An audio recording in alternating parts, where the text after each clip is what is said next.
What is going on, Twitch? Welcome back to the Cardfight Cons 2021 Overdress Invitational Tournament, sponsored by Triple C, TCG, Avalon Accessories, and Procyon Gaming. I have one of your hosts, the Alphonse, this is Team Gradelock, and next to me, I have... Hello, my name is Philip, and I'm from the Top Deck Heroes, if you didn't know. Yes. All right, Philip, how are you today? Oh my God, it's been a morning. We have had so many things happen, from great games to ballsy moves to some here and there technical difficulties, but overall, just an amazing experience in the morning, and we are not even halfway through it yet.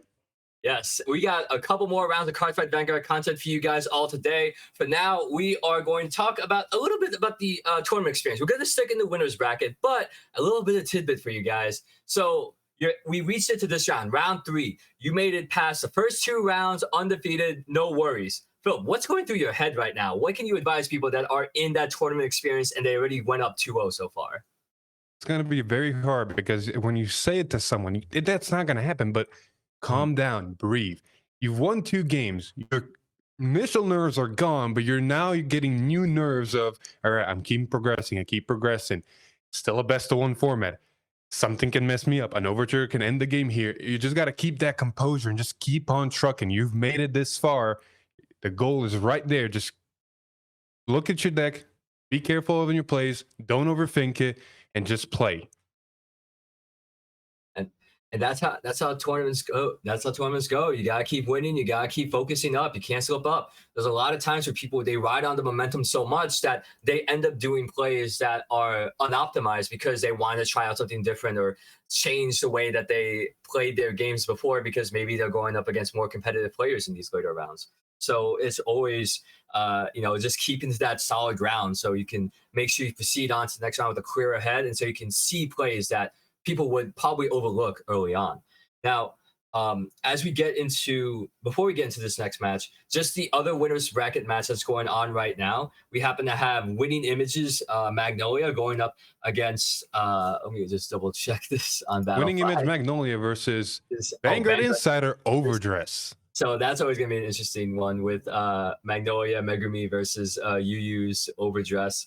We're going to see the winner of that match going to be facing off the winner of this current match. So, Philip, which opponents are we going to be spectating this time? Well, today we're going to have Vision versus WCC. We're going to have CardDweeb versus Albert. All right. That's going to be an interesting match to kind of see how it progresses. Both of these players are pretty seasoned. They got some good experience behind their hands, not only from proving in this tournament, but also other previous experiences and tournament showcasings. So it's going to be overall just an interesting to see where it goes. We already know Overdress and Maggie are definitely moving up. And when we go into this match, we'll see which they're going to be facing.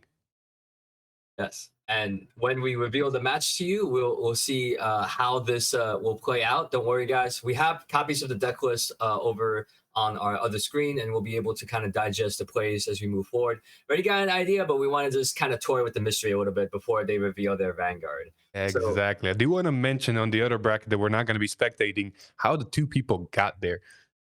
Vanguard Insider in round 1 just demolished with heel triggers early. He fought against Bruce, put on the pressure, and then Winning Image the last round put everything on the Vanguard. Go big or go home moments. Like I said, it's been crazy what we've been seeing, but just those 2 moments led those 2 players to that point, and now they're facing against each other. I don't know how Albert or how CardDweeb have been playing so far. Maybe they've had some crazy games here or there. I want to see how their match is going to go. But overall, hopefully more crazy to come. All right. All right, got it. Again, word from our behind the scenes that the match is going to be all ready to set up. So let's head over and check out what's going on at the table itself. Yup, do it. All right, awesome. So we are here in the Cardfight Con 2021 tournament. We're doing our classic remote fight setup, given the current world state that we are in. But don't worry, just because we're in the world state that we are in, we will still be able to play some Cardfight Vanguard with folks, but from around the world. So exactly. Remote fight is a very great tool that's been enabling everybody to just play wherever they are. Granted, you do have to have a decent setup and a computer, but if you can manage that, hey, you can play against someone in Africa, you can play against someone in Europe, you can even play someone all the way in Japan. Just figure out time zones. Yeah, time zones always a key thing. Let me just confirm with our behind the scenes. Can we ask them to begin the game? All right, I will go ahead and give them the head okay. Hello, players. You may begin when you are ready. So please, let's get started. Here we go. As they flip All up their right. starting Vanguard, it seems they've already done mulligan and are just waiting. And as you can see, it's gonna Ooh, be a Magnolia Bastion, looks or could this looks be a trick? looks like it. I know that people like to play around with starters just because the ride line they want to SP and have everything be conformity. But let's see what. Oh, okay. It's safe to say this ride line is focused on orders in your deck, as we see, Yeah. Zorga ditching immediately that grade 1. So overall, good start. It'll be interesting to see if this is a Hexor build or a Bastion build on the other side, though. With a Lepisto going away, it can still be either. Ooh, okay. We see that. We see our fort. So that this is currently Bastion going up against Alchemagic's Zorga. So, what's your take on having Zorga go up against Bastion? It seems like both of these decks can be late game, right? They're both late game. Bastion has a good game turn 3 turn. You put on Bastion, you put on some grade 3s, they're decent power, especially if you have Alden, and you're still swinging for 4 attacks and decent numbers. Zorga is in the same boat. Once it hits its grade 3 turn, you can Alchemagic, you can bump your board, and you can get some really crazy numbers. The main difference here is going to be the fact that Zorga only has 3 big swings, while Bastion can have access to 4, and we see the Lepisto and Drop Zone. This is a build that has access to 5 swings. Yes. So it's going to be very interesting how it comes down to it. Yeah, looking at the board right now, I believe Zorga is doing a efficient play with aggroing out Bastion early because there's not much guard power Bastion has early on. You would think that it would be, okay, we're just going to try and go with Swing Vanguard, but given Storchea's nature, you got to rush through. You got to rush through. Ooh, and here's the Bastion curse. You have like a 50-50 chance of hitting either a grade 3 or trigger, or maybe even a perfect guard in the small chances, but here's the trigger, so not many multi-attack in the early game for Bastion. Yeah, it's not looking good too well. At least you're keeping Zorga to at least just 1 counter blast. But then again, Bastion, you want to try and get in some decent aggression or draw away that aggression by checking that quality grade 3 rear guard off the Rook's ride. So Zorga's starting its turn really strong. It's got soul, it's got the necessary soul reduction cost on the board. It's got 1 CB, but it just milled 2 front triggers, so that's gotta hurt. It can also show that the deck is a very possibly focused. Yeah, kind of power over danger. I love fronts. They serve both good offense and defense capabilities, especially if people want to try and snipe out counterblasting. It's like, heck no, I got an extra 10k on my rear guard too, and I damage check with front trigger. Alphonse, I want to talk about this. This is something I've been seeing a lot of Zorga players do, playing Mantis in their builds, bumping the powers even more. What's your take on that? I think with the Mantis, you just gotta love that 5k boost because you're technically adding 13k power to a column, 8k with your Mantis. Okay. All right. I was saving this topic for later, but the curse of best of one is over trigger and GG. Yeah. That you don't. Oh goodness, that's rude. That's really rude. Yeah. That's my word. Over trigger and GG. Yeah. That Storchea does have the rudest over trigger because it just say like, hey, we want to come up with a unique skill. Like, what do we do?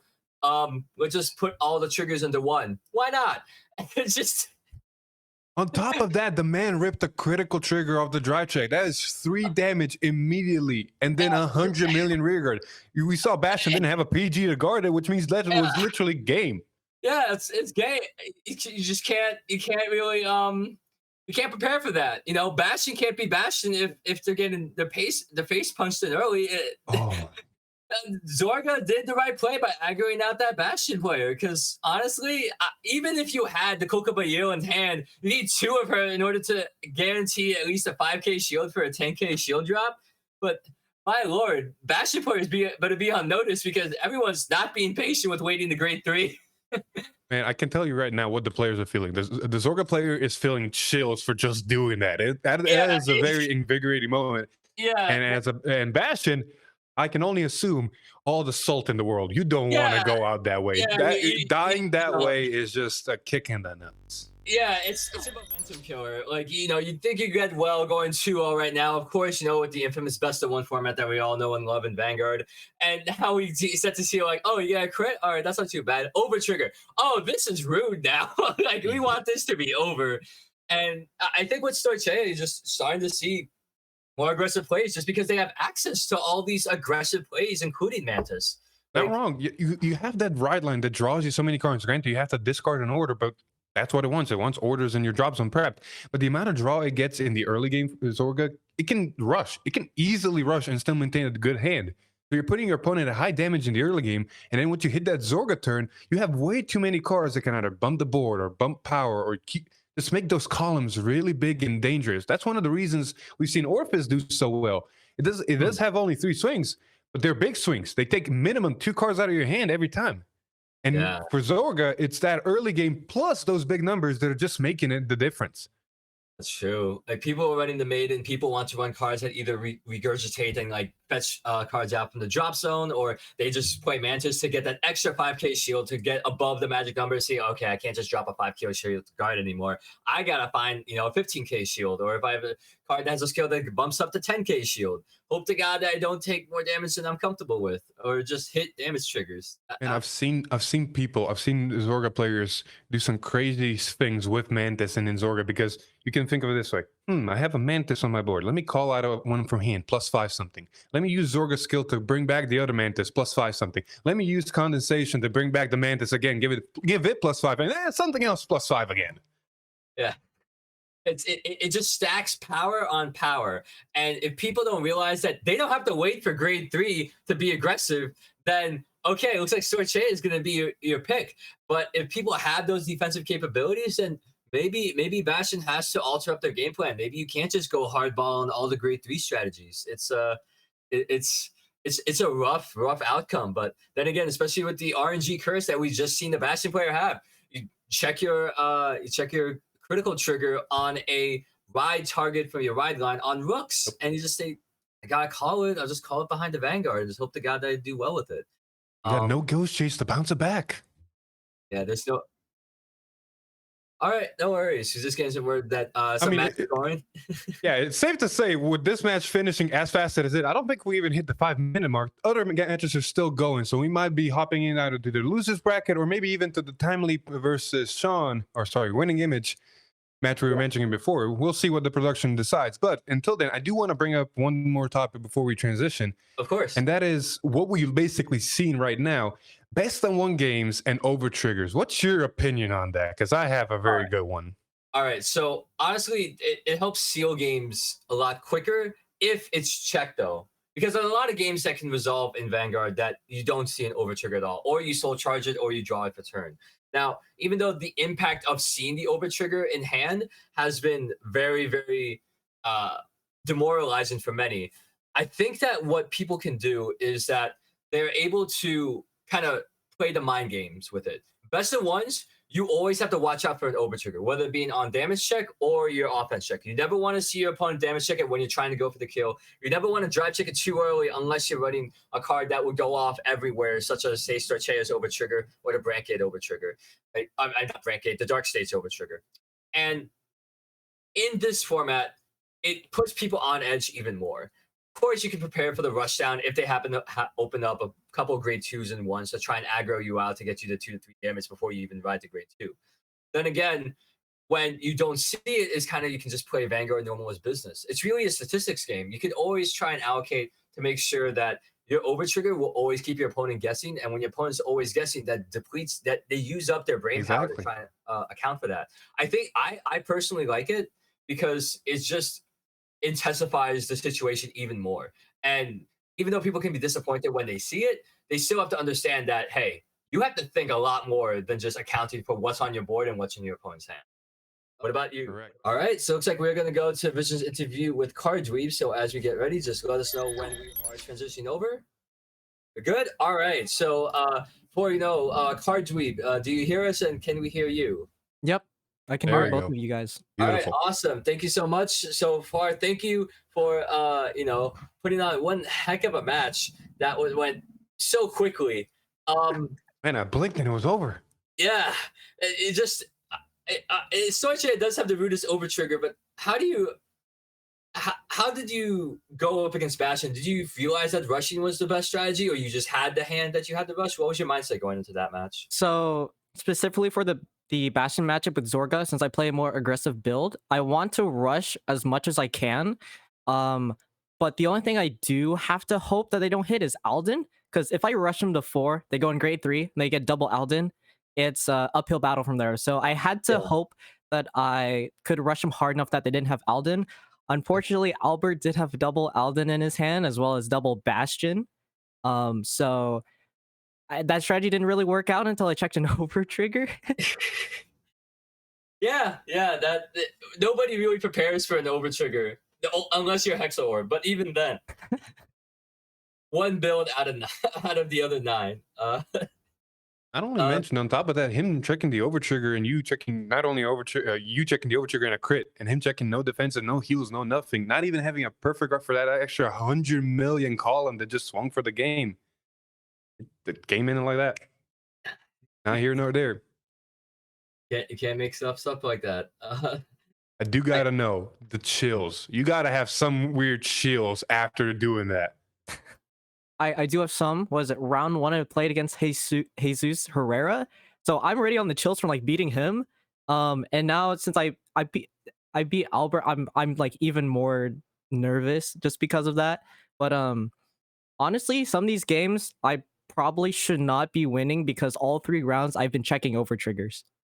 Every single round. Like Every single round. Check? Round 1 and this round I drove checked them. The second round I damage checked it. And was it at the beginning of my match with Albert, right?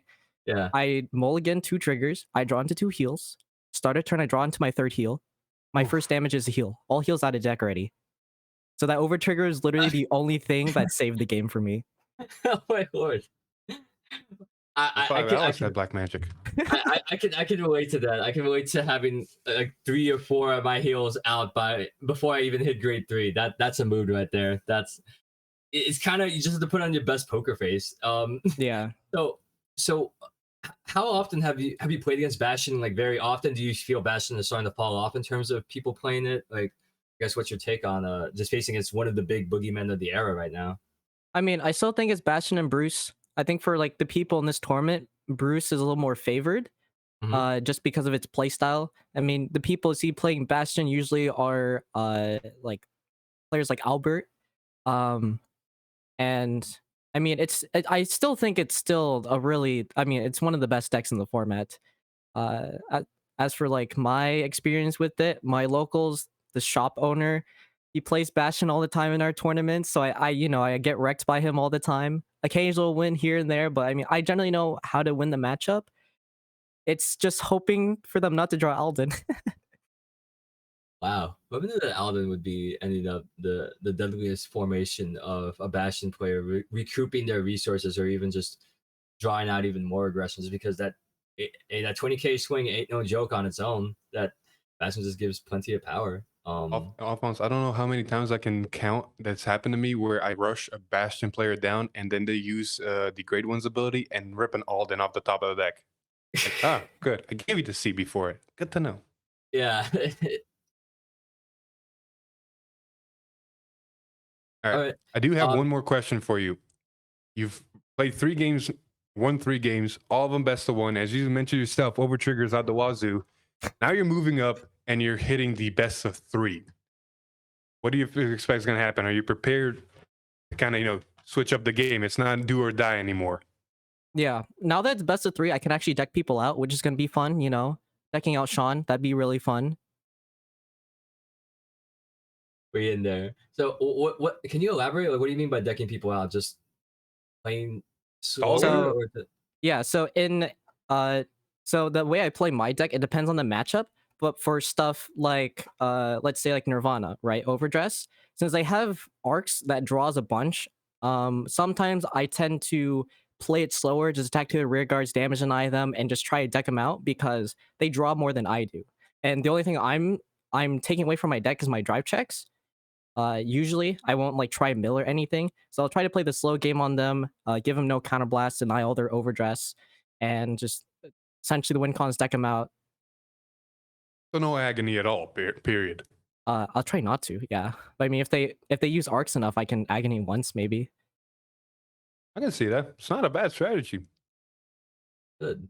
Yeah, if you're gonna try it out in your local scene or just see what you can do about it, it's all the knowledge game. You just testing out different strategies, learning what it's like, and just play testing it, put it into practice. That's how locals grow. That's how the meta grows. That's how everything evolves. So, wow.